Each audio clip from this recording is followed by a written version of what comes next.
বাঙালি special সব বন্ধুদের স্বাগত। আজকে আমি রান্না করব মটনটা একটু অন্যরকম ভাবে রান্না করব।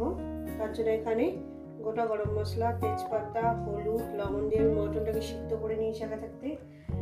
এখানে আপনার দিয়েছি ধনে পাতা আছে, টমেটো আছে, আদা, রসুন, শুকনো লঙ্কা, কাঁচা লঙ্কা, পেঁয়াজ আর একটু দেবো নারকেল। এই আমার লেগেছে। রেসিপিটি শুরু করার আগে বলবো লাইক করবেন, শেয়ার করবেন। নতুন রেসিপি দেখতে গেলে আপনারা চ্যানেলটাকে সাবস্ক্রাইব করে নিন। ঠিক যেভাবে খাই ঠিক আপনাদের সেভাবে দেখাচ্ছি। চলুন শুরু করা যাক। তো বন্ধুরা এখানে দিয়ে দিচ্ছে আপনার আদা, রসুন, শুকনো লঙ্কা, কাঁচা লঙ্কা, 1 চামচ গোটা জিরে আছে, হলুদের গুঁড়ো আর গরম মশলার গুঁড়ো আর নারকেল এখানে দিয়ে দিচ্ছি। এটা পেস্ট বানিয়ে নেব।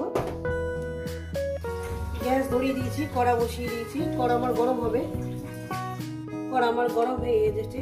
পরিমাণ মতন তেলটা আমি দিয়ে দেবো। পরিমাণ মতন তেলটা আমি দিয়ে দিয়েছি। তেলটা আমার গরম হবে। আর আমি প্রথমেই বলবো, আমি মাংসের সঙ্গে তেজপাতা, গোটা গরম মশলা, লবণ, হলুদ দিয়ে সিদ্ধ করে নিয়েছি। শুধু আমি জিরে ফোড়ন দেবো। তেলটা আমার গরম হয়ে গেছে। একটু জিরে ফোড়ন দেবো, কয়েক সেকেন্ড ভেজে নেবো। দিয়ে দেবো এখানে পেঁয়াজ কুচো।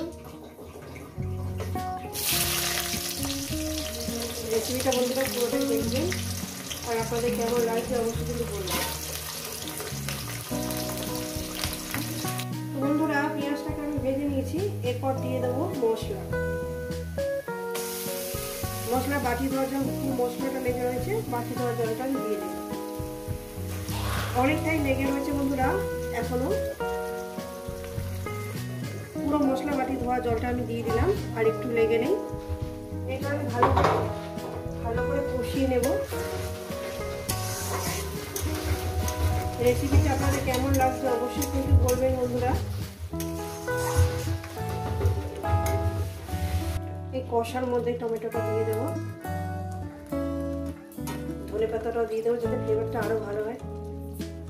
দিয়ে দিলাম। এবার আমি এটাকে কষবো, যত পারবে সুন্দর করে কষবো।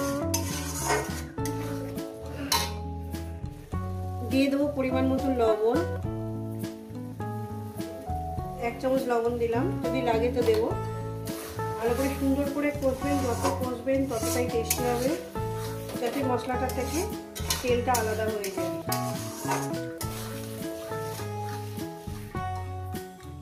মশলাটাকে আমি 5 মিনিট ধরে কষিয়ে নিয়েছি। এরপর দিয়ে দেবো আমি মটনটাকে দিয়ে আমি আরো 7-8 মিনিট কি 10 মিনিট এবারে কষবো।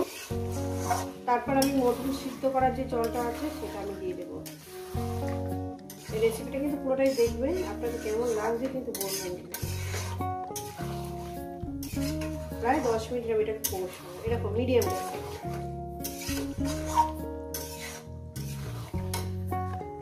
তো বন্ধুরা একটু চিনি দিয়ে দেবো অল্প করে। এই ছোট চামচে 1 চামচ আমি এখানে চিনি দিয়ে দিলাম, আরো টেস্টটা ভালো লাগবে। দেখছেন বন্ধুরা কিভাবে রান্নাটা করছি। এইভাবে রান্নাটা একবার বানিয়ে খেয়ে দেখবেন, দারুণ লাগবে। আর বেশি জুস করবেন না। আমি ওই জুসটা আমি দেবো, এই যে রেখে দিয়েছি। এই যে যতটুকু লাগে ততটুকুই দেবো। কিন্তু এইভাবে একবার বানিয়ে খেয়ে দেখবেন বন্ধুরা, খুব সুন্দর লাগবে।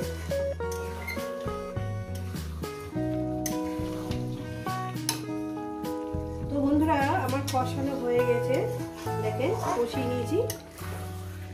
এবার আমি মটন সিদ্ধ জলটা দিয়ে দেবো।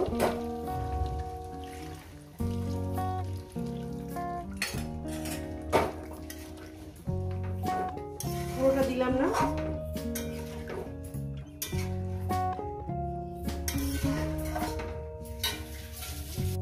দিয়ে দিলাম বন্ধুরা। যেহেতু একটু ফুটবে দিয়ে দিলাম সবুজটা।